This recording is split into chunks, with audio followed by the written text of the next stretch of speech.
G'day guys, Jason here on the other farm. I'm actually on the trial property this afternoon. Actually, I'm on my neighbour's property. They've had this area growing for probably 6 or 8 months now, and it was a metre high, and they wanted me to bring the girls in to trample it down before they bring the horses in. So what we'll do, guys, is I move me cattle across to where they're going now, then I'll come back and show you what they've done over the past 3 weeks in these paddocks, and we'll discuss the size of the areas, because I'm getting questions from guys out there saying that, you know, do we have to move them twice a day, once a day, if you haven't got time? No, you don't. So what I'll discuss is options you can do if you're limited on time to moving them. I'll show you what you can do, and this is a perfect example we've done here. We haven't moved them twice a day, and I'll discuss that further. But at this time, guys, it's getting dark, so I'll move them out and we'll move them into their paddocks.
Done the move now. They're in this paddock, probably 3/4, well, I reckon it's 2 acres, guys. So I reckon they're probably a good week's worth of grass in here. Like, as you can see, it's up to my knee, and this was slashed after the flood, so that's why it's so fresh. But I reckon there's a week's worth in here, maybe a tad longer, and then we'll move them in the next 1 acre up there. It's the next morning now, folks, so they've been in here just over 12 hours. Let's have a look what they've done so far. Like I said, this is about a 2 acre bit of ground here, so they're not going to be moved twice a day or every day in that case. But let's have a look what they've done before we go to that discussion. If you have a look down here, they've gone through, and you can see the first thing they're smashing is this legume, getting the seeds off that plant, smashing those leaves off, getting that high protein. So I'm not familiar with this property. It's the first time the cattle have grazed in here, so I don't know where all the legumes are and all the grasses. But I definitely know they would go around and smash the legumes first. Then there's all the seeded grass here. So they're selectively going through that seeded grass and eating the stuff that's not seeded first. If you leave them here long enough, you force them to come back and they will eat some of that seeded grass. So you probably lose a bit of condition because you keep them in here long and you force them to eat what they generally wouldn't eat. And there's no competition, so they're not forced to eat it straight away. They'll go around and selectively eat all the good grass before they come back and eat the less energy grass. But they come through eating slashed after the floods, guys. So this is generally continual graze paddock by horses, and they have had stockers in here, a few cattle for their own meat production. But if you have a look, this is what my property used to look like. The only armour on the soil is where they've come through and slashed down recently after the floods to get rid of that tarnished dirt, like on my property. And that's the only armour on the soil. If you get between the runs of the tractor, and this tractor's not like the Woods tractor where it evenly distributes it across the ground. They'll leave it windroad. So if we hop between 2 windroads, say there and there, come down here, guys, and have a look in here, spread this grass right there, topsoil, definitely no armour on the ground. It's wet because of the recent rains, but luckily we're coming into winter, so it'll probably hold a bit longer. But if this was summer, the moisture would just evaporate. There's not that armour being laid down, that carbon bank, to hold that moisture in. So wherever I go, I'll go in this is that cooch area. We'll go into another area and we'll have a look at the armour.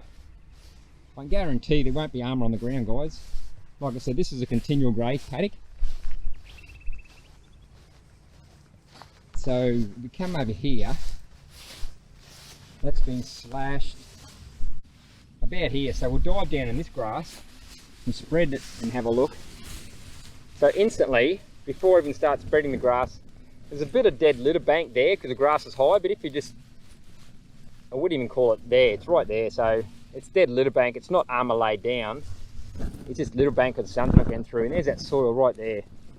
No armour. My property next door, like I showed you, I've got probably, you know, maybe 5-10 mil of new topsoil, but then I've got probably an inch of thatch laid down, armouring that soil, stopping the sun drawing that moisture out of the soil, so I'm retaining what I've got. And this is an example here, like that's, you know, bare soil, guys. Admittingly they slash around the trees and they've got their laneways. We've all got our laneways to access areas, but even if you come off the laneways, like I said, there's no armour on the soil. Part the grass one more time, and they're instant topsoil, no armour. So if this was summer, this would be starting to dry out.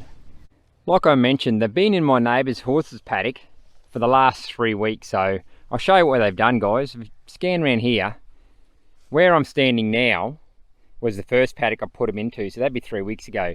And what it looked like was this on the opposite side of the fence. So this is what they're going into next once they finish that area we just come out of. So that grass there, it's all seeded, but that would be a metre high, guys. That's really, really thick, and that was what it was like through here. You could not see that electric fence there. So that electric fence there, guys, would have to be to the bottom of that wire 42 inches. You could not see that fence when we first brought them in. It was well and truly under their belly, halfway up through to their ribs. And over that fence there in the neighbouring property, you could not see that green mesh, that sunshade, because that fence line there you can see was just full of legume, vines, trees, and they absolutely smashed it. There's an area all starting to shoot back. The grasses here are still about a foot high, but that's how high it was, guys. All that legume there, you could not see through that fence. It was that high, and they smashed that legume in through here. This is the paddock. This was probably, I know, I'd have to be close to a metre high, guys. They let it sit for about 8 months, 9 months, and they didn't graze it. So it was obviously too much grass for the horses to handle. Like you know, guys, cattle, you want to have condition, you want to have fat, because the money is in the fat. The bigger the animal, the more money you're going to get back, because it goes on weight. But when you've got working horses like they have, this paddock was way too long, too much energy, too much stock as in grass wise, and the horses were getting fat, so they had to take them up and barn feed them, control their feed, because they're putting on too much weight, and hence why they approached me and asked me if I wanted to graze the cattle through here. But I didn't want to overgraze it on them, so I'll give you a look what they've left. So this is what I've left behind, guys. It'd be a good foot, you know, like I said, it started off at 3 foot height, so I've left a foot there. So that'll give it plenty of plant left to recover. You're not taking it below that 2/3 height, back to that diaper stage where it's going to rely on the root to grow back the plant. You've actually left solar panel in the leaf to capture the carbon dioxide and the sun to help regrow that plant. Even though we're coming into winter and we're not expecting a fast regrowth, it's still capturing sun and carbon dioxide. In the cooler months, you're still given the best opportunity to grow. Even though I've left a foot of armour on the ground, I dig through, and the only real thatches there is what they've laid down now. So underneath that is bare soil. There's no decaying matter converting it back to topsoil. Like I said, this is a continual graze paddock. They're starting to set cells in here now. They're splitting the paddock up into 4, so they're going to rotational graze through because they know it's beneficial to get armour on the ground.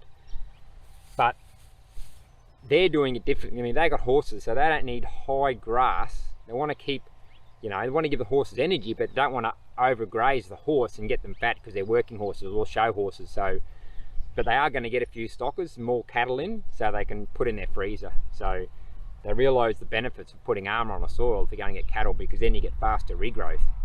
So if I have a swing round, if you from that end, this side of that electric fence down to that end, it would have to be close to 3/4 of an acre. So I had them grazing in here for about a week. And then what I did is I threw them over in this paddock here. So it's the same, guys. It's 3/4 of an acre, and that was the same. It was really high, and that was a week's worth for them. So you can't really say how long will 3/4 of an acre last, guys. It's all dependent on the growth or the grass that's in there. If there's no grass in there, you're not going to get a week. So you can't really go on area and say, okay, 1 acre will last a week. It's all about the forage that's in there is dependent on how long you leave them in there for. Then once they finish in these 2 paddocks, their neighbour approached me and asked me if I could put him into his paddock, because it was in a similar state. He's only got 1 horse here. He was into cattle, but then he got out of them. So the grass is just growing unruly. So he asked me to put him in. Same thing, all that fence line there, that barbed wire there, the grass was high as that barbed wire in places. I had to do a bit of repair. About 3 hours I had to repair the fence line for, because it was rusty barbed wire, broken down. The gates and that weren't hinged on, so I had to wire them up. It was well worth it, guys. I had a week's worth of graze in there. I didn't have to cart water, because there's a beautiful fresh dam just there.